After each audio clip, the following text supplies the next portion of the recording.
Today, something we've never done in Thirsty Thursday. Oof, I like it. I always like new things. I got caught off guard during the break as we got set up. Okay, what's going on? Little surprise here from Dave as we get to Thirsty Thursday, brought to you by Sherbrooke Liquor. 2 locations, of course, south side, southeast side on 50th Street, 92nd Avenue, and the original location on, I guess that's like technically the West End, kind of, a little Central West on St. Albert Trail and 118th Avenue. If you're looking for non-alcoholic, anything, beer, wine, they got it all. Massive selection there. And then, of course, cocktails, beers, wines from all over the world. They got it all at Sherbrooke Liquor. As David Owens joins us once again. Dave, how you doing? I'm doing fantastic, man. How you doing? You're looking really good today. Oh, well, thank you. Yeah. Sharp. Going with the Ray Donovan. Right? Yeah, The black and white. Waiting for the bow tie to come out here. Yeah. Yeah, you know, I do have a bow tie at home, but not a black and white. No, is the one you tie yourself or do you clip it on? No, it's a tie yourself. Oh, attaboy. But I'll be honest, I tied it once. It's really good. And I just try to slide it off. Because honestly, tying a bow tie is way harder than tying a tie. It is way harder. Way harder than tying a tie. Yeah, 100%. I'm not going to lie about that. Yeah. It's pretty challenging for sure. Well, for a schmuck like me, it's challenging for sure. So today, well, by the way, it's Robbie Burns Day on Sunday. Sunday, So yeah. big 25th. day Every January 25th. All right, okay. Big day. So Robbie Burns, of course, if you're Scottish, you probably know darn well who Robbie Burns is. But Yeah. If you don't, he's Scotland's national poet, lover of whiskey and debauchery, and arguably the reason half the world toasts with Scotch every January. So today we're gonna do something fun, super practical. We're gonna taste one Scotch. Okay. 5 different ways, plus a little bonus tasting in here. So no rare bottles, no snobbery around whiskey here, just showing how tiny changes kind of completely change the experience. So, and Robbie Burns was a hilarious kind of guy. He once wrote one of the most famous poems about a mouse, and after accidentally plowing over its nest, and somehow turned that into a reflection on life, bad luck, and human nature, and just to keep things on brand, Burns also worked as a tax collector for whiskey. So while writing poetry and drinking it, while also being the tax collector, which might be the most Scottish career path, imaginable at the end of the day. So yeah, don't overthink it. We're going to try and drink it like they like it, and tasting it like it's actually enjoyed and not overly precious, but super thoughtful, super fun. All right. So we're going to start now. So we're starting off here with Auchentoshan. Auchentoshan 12-year-old single malt whiskey. So this is a lowland malt. These are great. Lowlands are great single malts to get into if you're just starting to drink whiskey. So they're lighter, milder. They're not. There's nothing really smoky overly about them or anything like that. Just give you some really light, approachable, kind of citrus forward. Some notes of honey and malt and some soft oak, some gentle fruit in there. So. And the other thing that's really interesting about Auchentoshan is they're triple distilled. And so they're one of the very few rare Scotch whiskeys that are triple distilled. Irish whiskey is almost all triple distilled, except for the odd rare one that's just double. So really cool. And that third distillation really, really tones it down and cleans it up a little bit. So really great whiskey for that. So this is the whiskey we're going to meet today before it's had a personality change kind of version. So this is your baseline. Like I said, light, citrusy, a little honey, some soft oak in there. Like a lot of Scotch, goes down very smooth, and then the heat comes, I find, just a little bit afterwards. But you're always saying with Scotch, you should keep it in your mouth, which I didn't do the first time. So take a little sip. Hold it in until it starts to burn a bit. Okay, as soon as you feel it start to burn, hold it for just a couple more seconds until the burn starts to go away. Then you give it a swallow. And you really start to feel the flavors and stuff come through on it. So this is what the distiller intended on this whiskey here. Just really beautiful. So you want to feel the burn a little bit. Yeah, you want to. And so what that does is it tones down the alcohol, your perception of it for the next drinkings that you're doing. Okay. So that first one, you're always going to get that burn, especially right off the bat. Right. So if you're just constantly sipping without really letting it acclimatize to your mouth. It always feels like, oh my God, this is the worst. Always going to feel like that. Okay, well, exactly. That is how many guys out there or ladies someone offers you a Scotch. Oh geez, I don't like Scotch, because the first sip is usually, wow, you just punched me in the face. Totally. right? Yeah. But then if you hold it in, absorb the punch, feel the punch, and then you're like, oh, punch isn't that bad. That's right. Okay. And what your saliva does also, it's a natural watering it down. And so it's lessening the amount of alcohol that's in there also Right. at the exact same time as Okay. you're salivating in there. So the next thing we're going to try here, the next one, we're actually going to do it with a drop of water. So if anyone gives you grief for adding water, just tell them that the Scots do it and stare at them silently. So you just put a little bit of water in it. So just a few drops of water to your liking. And in Scotland, you go to the bars, they'll actually have water taps on the bars for the people. They order their whiskey and they go fill up how much water they want into it. I do the hold in there. Mm-hmm. Oh man, now it's like there's no burn.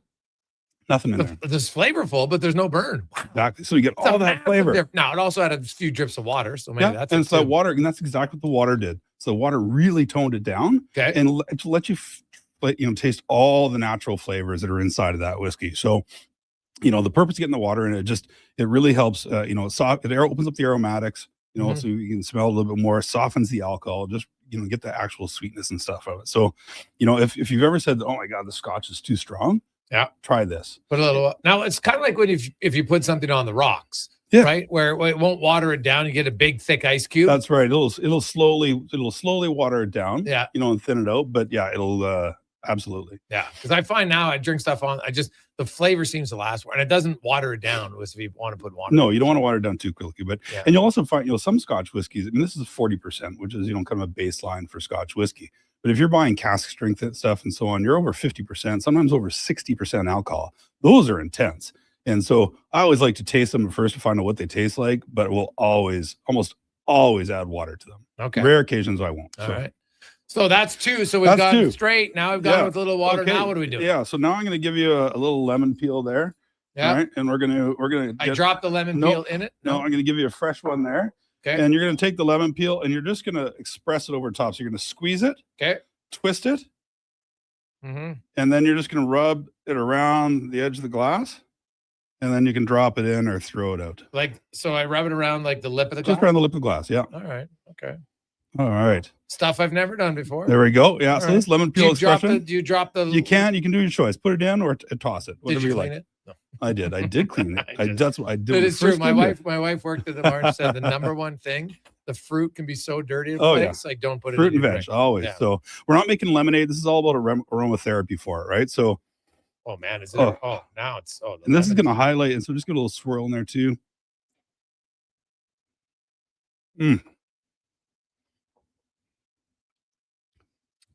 Like it tastes completely different. Completely different. It's the exact same Scotch, but it would just like anybody who's watching online, like look at how small of a lemon that I had in there. Like it's a very thin coat. I probably should pull it out.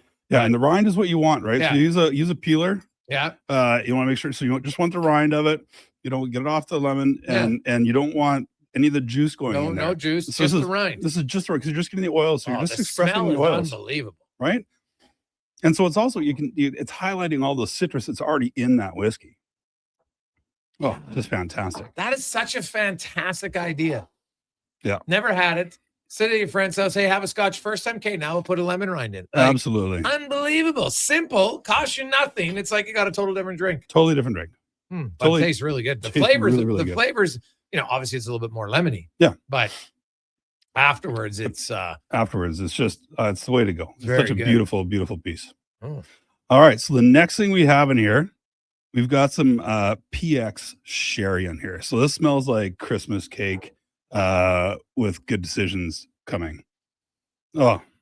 So what did you put in this one? So this is PX sherry. So this is that Alvier sherry that's right there.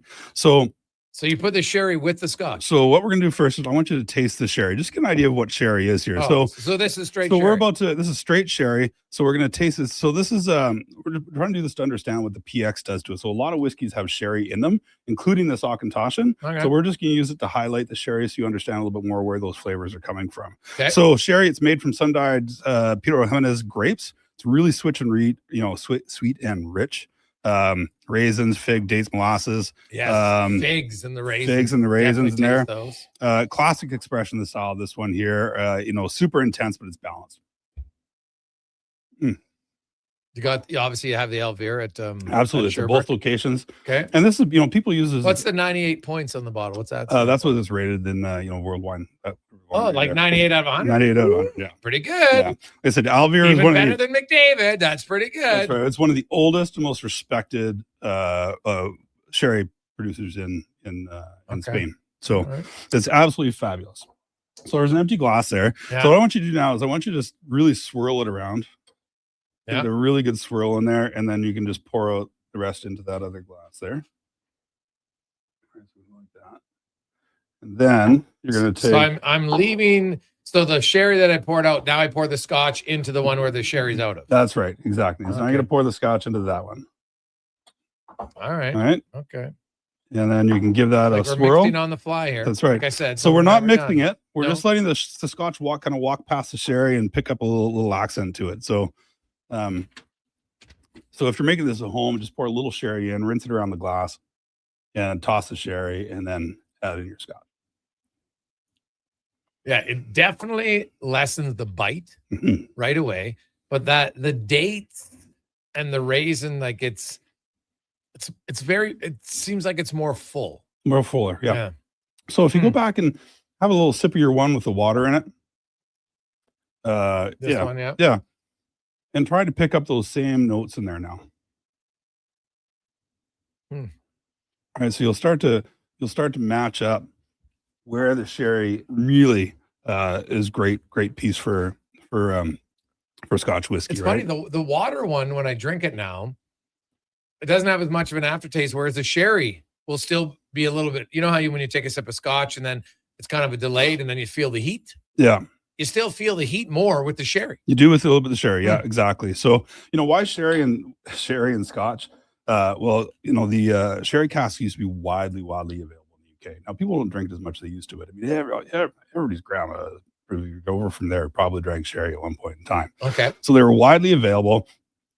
Scotch, would use them for aging their whiskeys all the time. And so the interaction creates that deeper, richer whiskeys. And it still remains one of the most popular styles out there. And there's PX casks, there's Oloroso casks, there's a variety of different sherries that are out there that bring different things to it. And sherry barrels were reused because, honestly, the Scots, they're thrifty. They like to save a little bit of money, Hey, I know that about Scotch. That's right. That's right. My father-in-law was a classic. That's right. When they found out that the Americans got a rule around their bourbon that they could only use a brand new American oak, that the barrels were useless after that, the Scots were like, "Oh, we'll take those off your hands."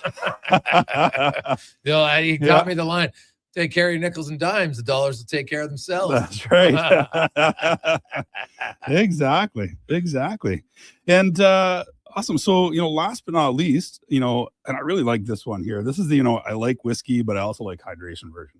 So we've just made a simple whiskey Scotch and soda highball. Scotch and soda. Scotch and I've heard soda. of Scotch and soda. I've never had. Yeah. So this is just simple. It's ice. You put ice into it. Typically Scotch, top of soda. You can optionally put a lemon peel in it if you want to. And, it's just light, refreshing, a really common way to drink Scotch in Japan, Scotland, and just shows that whiskeys can be really versatile and casual, and this is a really underrated way to drink Scotch. And I mixed the lemon one afterwards with the Scotch and soda. Ooh, I think I like the Scotch and soda better with a little lemon twist to it. Yeah, absolutely. I think I would too. Like, it's interesting how one base drink and then you mix in different things. Because now, obviously, if you put in like pop or something, it takes away the taste of it. Yeah, right? Yeah. I mean, ginger ale is another really popular Scotch highball. So Scotch and ginger ale. Scotch and ginger ale, yeah. And even there's actually some really cool pairings that are out there if you really get weird and geeky about it. Green tea also really pairs extremely well with Scotch. Get out of here. Absolutely, 100%.